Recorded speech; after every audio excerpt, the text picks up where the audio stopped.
Rizal has actually crushed the meta so much further beyond what we were expecting. Make sure you guys smash something crap out of that subscribe button so you guys don't miss out on more Oz content. So I try to bring you guys the next play breakdowns when we can each week, because it is so very interesting to see the developments that the OCG is kind of finding itself in out here as these metas kind of develop. Now this week, Rizal has massively shifted the numbers around out here. There are now 6 Rizal duelists in overall participation for this event, which is utterly crazy to me to be seeing that turnover on that. Like, holy crap. Malice numbers have been reduced down to 2, which is kind of interesting. Like, Malice was keeping up with Rizal, but it looks like at this point that Rizal is now edging the competition out and eliminating what remains, really, of the Malice population. We also have 2 Flamberge Dragons. Yes, good old Snake Eyes, and it's reduced to numbers. I'm still genuinely shocked to still see this deck actually kind of working in the capacity that it is. But this is always going to be something interesting. We're down to 1 Blue Eyes. Ever since, you know, they had the great shifting of the meta out here, Blue Eyes has still been looked at as a good deck to kind of try out in the meta. We also had 1 Voiceless Voice Duelist. Man, people in their voiceless voice combinations are still trying out a lot of things. I do see we have 1 copy Fallen of Albaz. We also have Tenpai. Somebody was crazy enough to play Sky Striker. Okay, Zodiac, now that, you know, Trident and Zeus have been brought back, a lot of people are still trying out the Zodiac Turbo idea, and I think it's cool. I like the idea a lot. I also see we do have good old Centurion.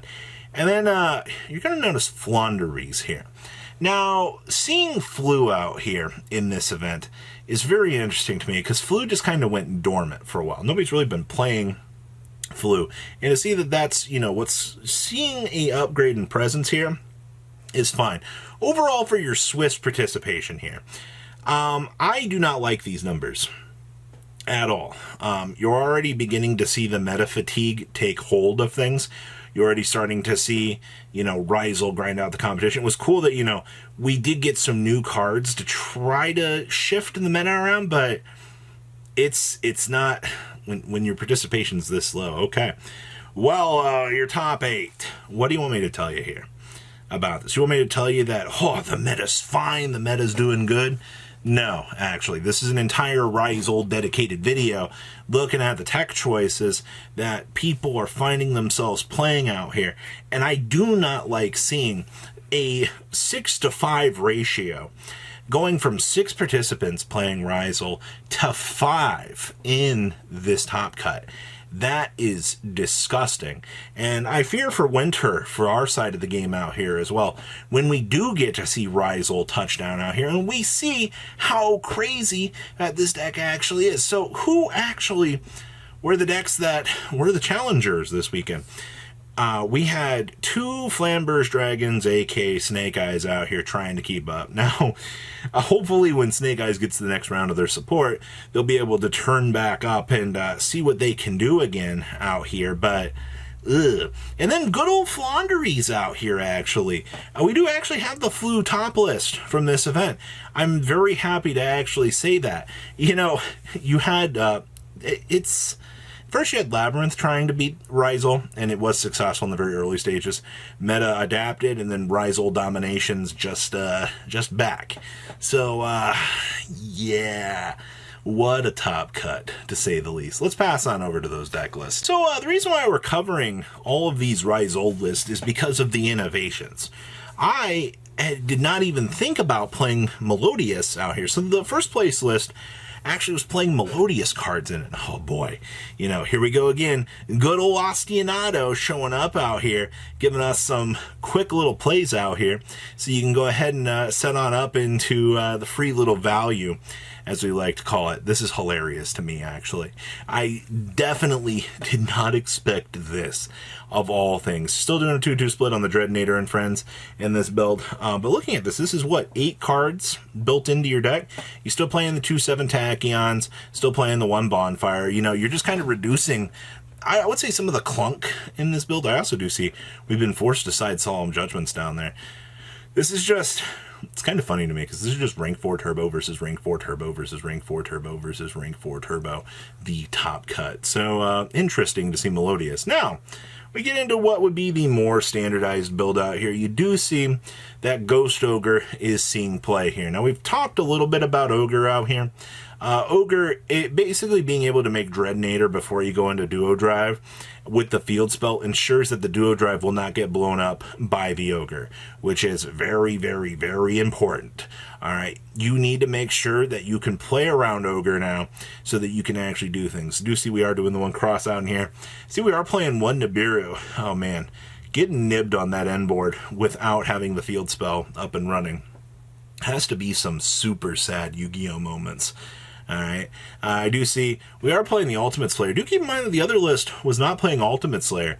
I do agree that Ultimate Slayer is the thing that you want to be doing. It is the best board clear that you have against this deck, and it just kind of, you just reestablish and you're set up and good to go. Like, I don't know why people don't really consider that all that much. All right, Magical Mallet and Runic cards. Excuse me, what? Was this just... we're playing Magical Mount. What in the world has possessed these? Rizol can get away with anything out here. Well, first of all, this list is also only playing one Dreadnator. Okay, excuse me. Also, I guess being able to make Gary just helps the process of making the rank 4 package. You're also playing... You're also doing the 2 Meteor Logic, which I think is fine, but looking at this... This is hilarious. We're also playing 2 Exchange down here as well. Well, I guess when you're in such a meta like this, where everybody's just kind of playing the deck that you think you're going to know, being able to exchange and steal something from your opponent. Okay. I didn't fully look at these lists before filming. That's hilarious. I didn't see Magical Mallet. Okay. And then we have, oh man, this build's playing Utopia Double. This whole event is just a meme to me now. You do see we are playing the Spirit package in here, which is fine, but you're doing the Utopia Double stuff in here to cheese OTK your opponent over for like 7,800 points of damage. And your opponent's just going to look at that and go, I guess you're better than me. I do think, though, that the Utopia Double package, if you are going to play this on a local level come December, people are going to steal games. So that you're going to see some of the cheesiest profiles out there that you can. So out of all these Rizol lists, you have the Melodious package showing up. You have a mini Runic package showing up. You have Utopia Double. Somebody didn't get the memo and want to play fun cards, evidently, this week. But this is, without a doubt, hilarious. This is the kind of stuff I live for out here, and yes, those were your innovations this week. Frickin' great. Okay. Snake Eyes. How are you doing, Snake Eyes? You and all of your hits that you have. Ha ha ha, poor deck. Maybe someday you'll become a real deck again. All jokes aside, still pour one Flamber, still doing the mini Fiendsmith package in here. It truly is mini now. But hey, you know what? You can still get the pieces you need to get into the 1200 burn damage, which is fine. I do see we are doing the mini Underworld Goddess to go through the whole lines of play. Post-side decking, I see we are doing Lancia and Fulawars. I guess we're at this point now that you kind of look at this deck and you're like, oh, hey, you know, need the high-risk, high-return good cards. And I can definitely see that you're getting that value that you want. What do you want me to tell you? This is how it looks now. Isn't it really cool to see your cards limited to 1 in all sorts of capacity? Now they're playing Parallel Exceed of all things to try to overcome. Yeah. And then we have our Flonderies list. Well, this also looks an awful like the TCG version of the deck, except I see that we're playing the card that lets you tribute your opponent's monsters. I see we're also playing the Ultimate Slayer so that you can get all that little free value that you need to. Seems absolutely good to me. Double Mega Ryza, 2 M-Pen, no Avion. Understandable. Have a nice day. 2 extra, triple duality with the 1 Pot of Prosperity.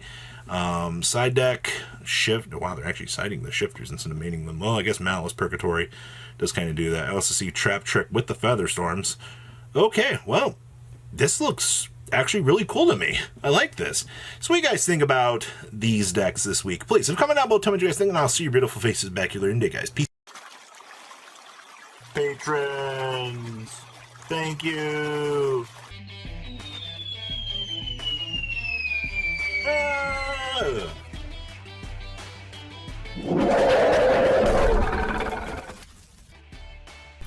Thank you so much for watching. Check out these other videos.